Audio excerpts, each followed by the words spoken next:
chez nous, ou soit on est nulle part chez nous. Et moi aujourd'hui j'ai une grosse sensation d'être nulle part à la maison.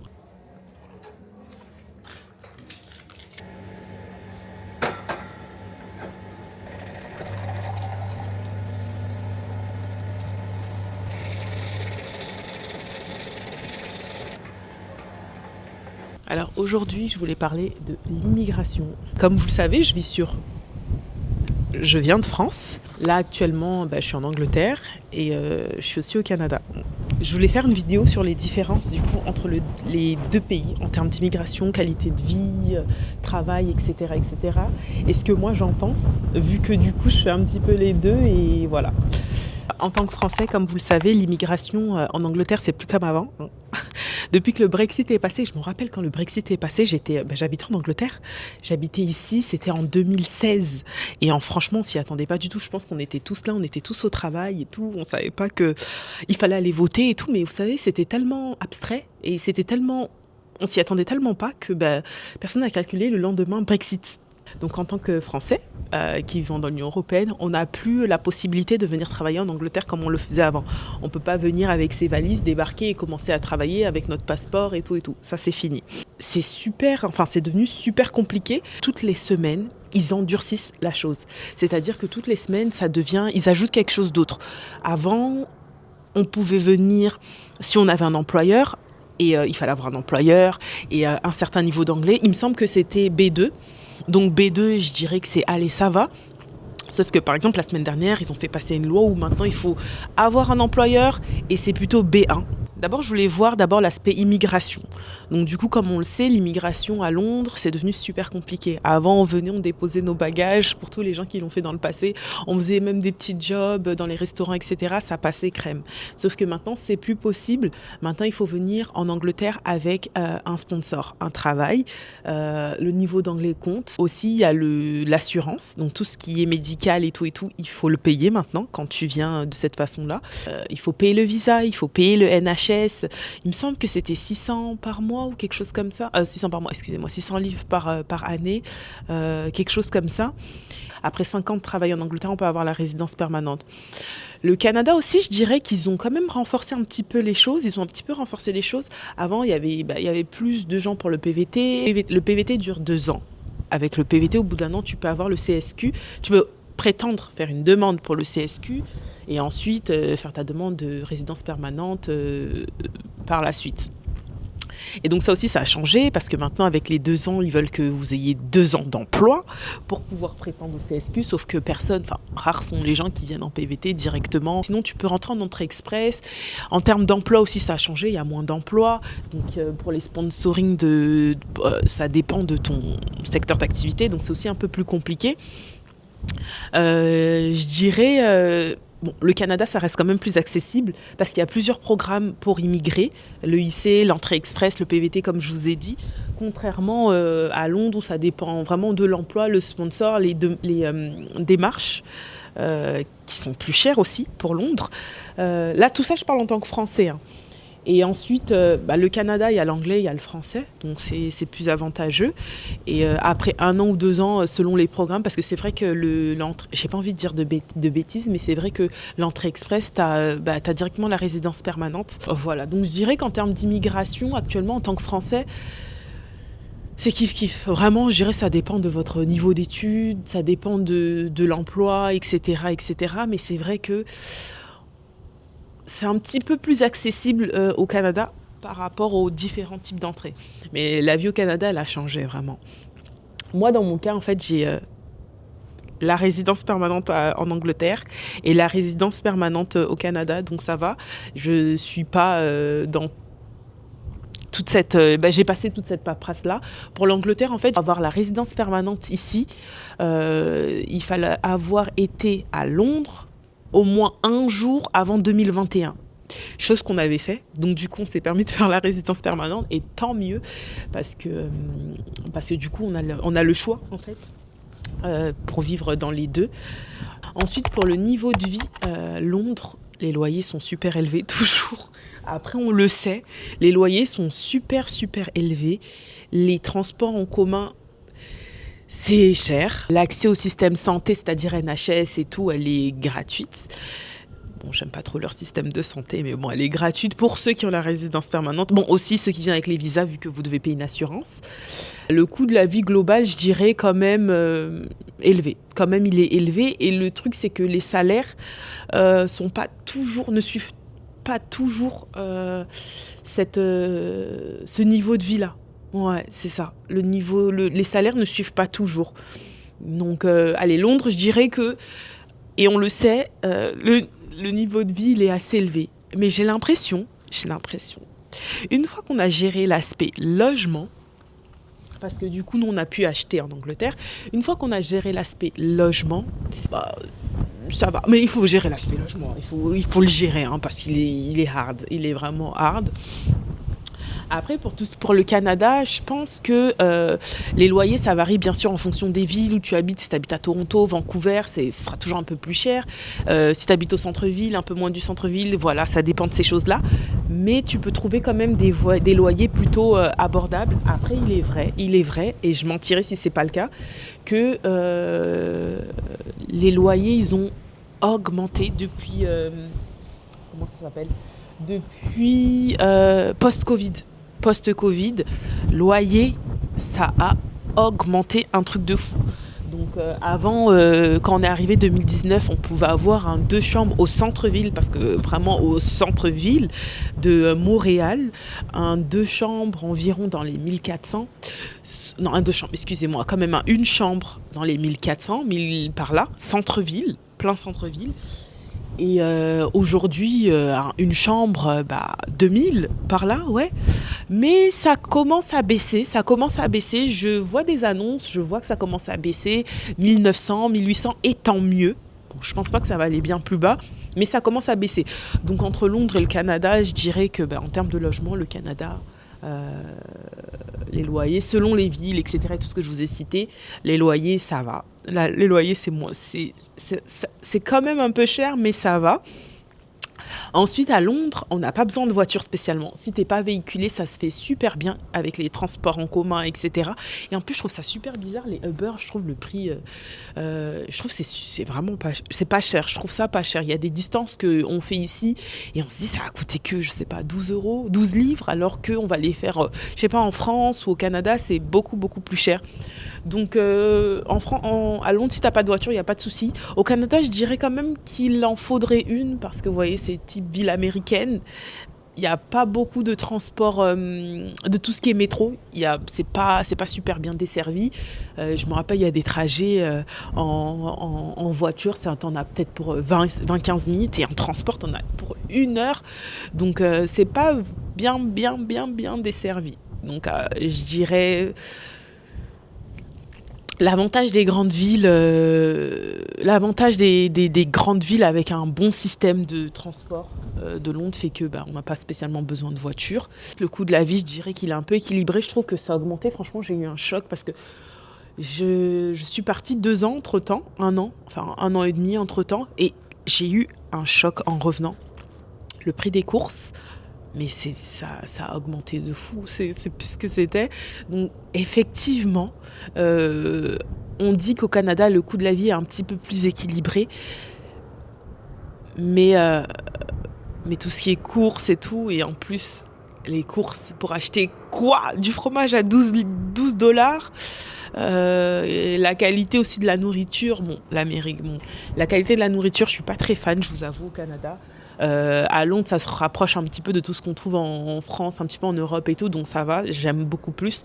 Mais au Canada, j'aime pas beaucoup. Et puis, c'est quand même assez cher. Bon, on dit moins cher qu'à Londres. Mais moi, je trouve que ça a augmenté ces derniers temps, ça a augmenté. En termes d'emploi, à Londres, il y a des secteurs d'activité qui sont plus propices que d'autres. Par exemple, la finance, la tech, le marketing. En Angleterre, les startups aussi, c'est top. C'est top. Et puis, du coup, dans ce type d'entreprise-là, les salaires, ils sont super élevés, mais c'est super compétitif. Hein. C'est super compétitif, mais les salaires sont vraiment élevés. Donc, c'est ça qui est bien. Et il y a beaucoup d'opportunités et tout, mais c'est compétitif. Hein. Je trouve que le travail, il est intense, le rythme, il est intense. Et puis, c'est dans ces secteurs d'activité-là, comme je vous dis. Après, pour le reste, il y a toujours, mais je dirais que ces secteurs d'activité-là priment. Au Canada, je dirais qu'il y a plus d'opportunités dans tout ce qui est tech, énergie, santé, éducation aussi. D'ailleurs, ils recherchent beaucoup.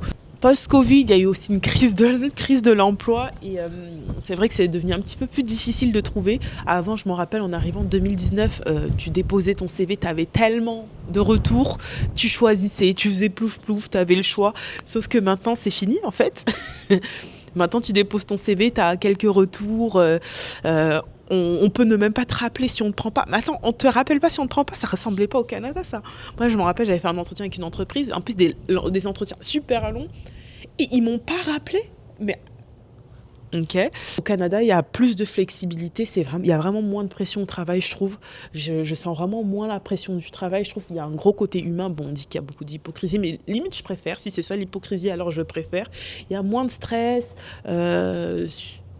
Effectivement, tu peux être viré du jour au lendemain. L'équilibre de vie professionnelle et vie personnelle au Canada, je trouve qu'il est top. Ils sont vraiment pour justement cet équilibre-là. Limite, pourquoi tu veux rester au travail plus longtemps alors qu'à Londres, comme la France, reste jusqu'à 20h. En tout cas, au Canada, si tu dois finir à 17h, tu finis à 17h. Ensuite, en termes de qualité de vie, à Londres, c'est les grandes villes. Hein. Donc, c'est une ville qui bouge énormément. Elle est super multiculturelle, beaucoup d'événements, des musées, des restaurants, etc. Il y a beaucoup d'espaces verts en plus à Londres, très dense, très accessible, plein de parcs comme Hyde Park, Regent Park et tout, il y a plein de choses et tout.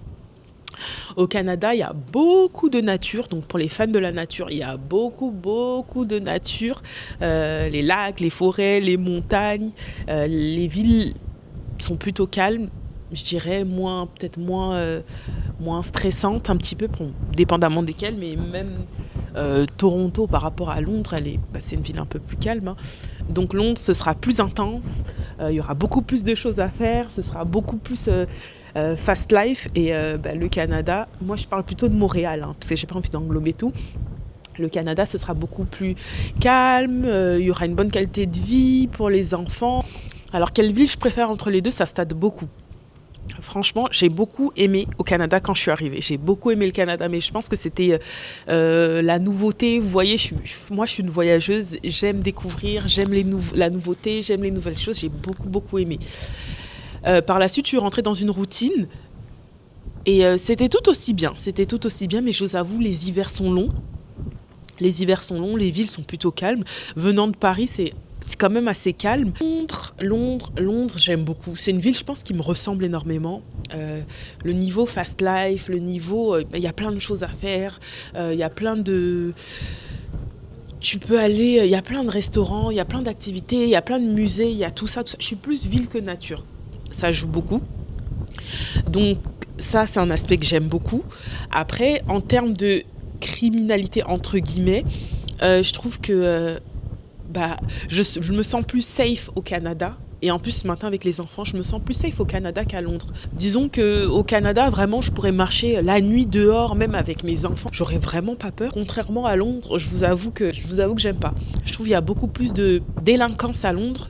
La criminalité, partout. La criminalité, il y en a partout. Mais à Londres, il y a beaucoup plus de délinquance. L'histoire des téléphones arrachés, là, partout, là, ça me choque, moi, quand même. Je suis pas habituée à ça. Donc... Et pour élever les enfants, du coup, je me dis, l'aspect Canada où c'est un petit peu plus calme, il y a de la criminalité, détrompez-vous, mais je me sens un peu plus safe, j'aime mieux.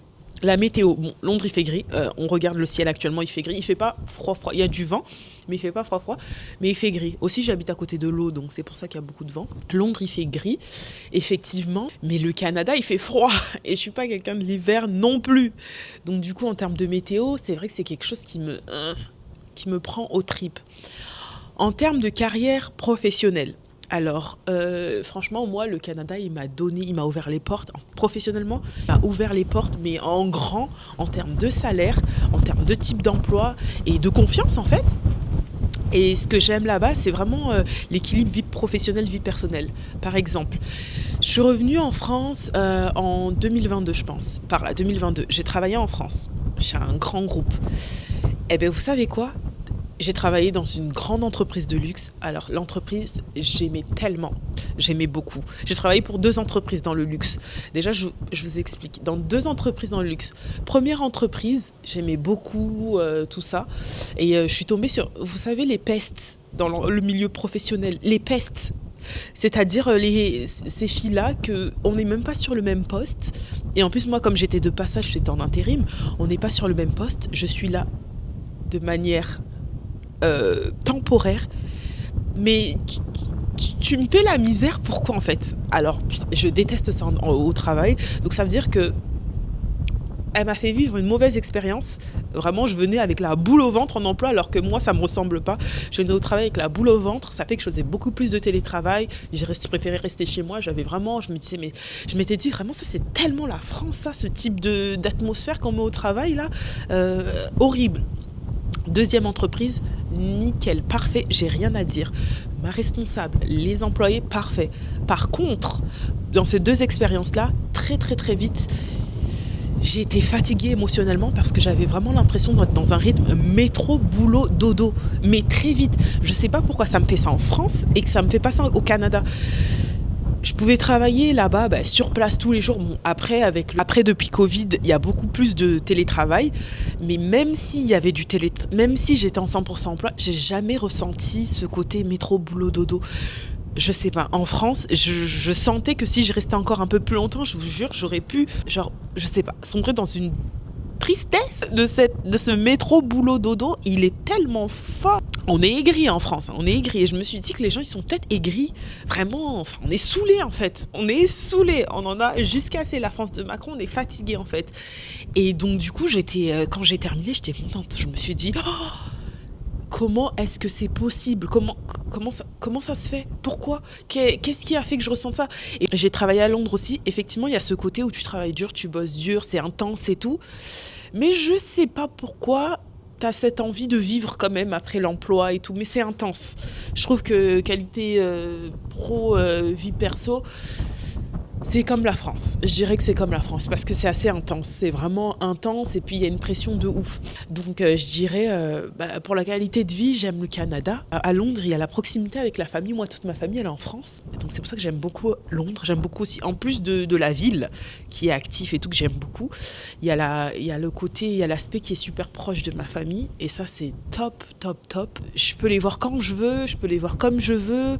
Ils viennent souvent, j'y vais souvent si j'ai besoin. Vous savez, il y a cette proximité-là. Et sans enfant encore, j'étais pas encore, je me rendais pas encore de l'importance, mais avec enfant, je me rends tellement compte de l'importance d'être proche de sa famille et ses amis très proches et tout. C'est là. Alors aujourd'hui, où est-ce que je me verrai vivre? Je ne sais pas. Je pense qu'aujourd'hui, il y a des choses maintenant qui marquent encore plus comme la météo. Le Canada par sa douceur, mais Londres par sa proximité de la famille et l'activité de la ville. Je suis super perdue. Dites-moi en commentaire, vous, ce que vous en pensez. Dites-moi en commentaire où est-ce que vous aimeriez vous retrouver, où est-ce que vous aimeriez vivre.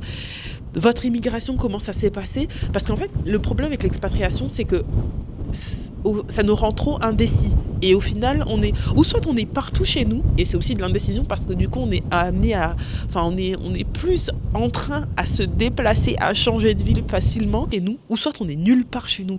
Et moi, aujourd'hui, j'ai une grosse sensation d'être nulle part à la maison, à part ma maison. Mais la ville, je suis nulle part à la maison. Dites-moi ce que vous en pensez, parce que vraiment là, je suis partie un petit peu dans tous les sens. Dites-moi ce que vous en pensez, que je me sente un peu moins seule. et voilà. Donc, j'ai de la chance d'avoir la résidence permanente dans les 2 pays, donc d'avoir le choix. Et ça, c'est vraiment quelque chose que j'aime, parce que je trouve un petit peu en France un petit peu compliqué en ce moment. Donc, j'aime avoir le choix. Mais c'est super compliqué en fait. En fait, j'ai l'impression que c'est encore plus compliqué d'avoir le choix, j'ai l'impression. Dites-moi ce que vous en pensez. Et on se retrouve dans une prochaine vidéo. Bisous.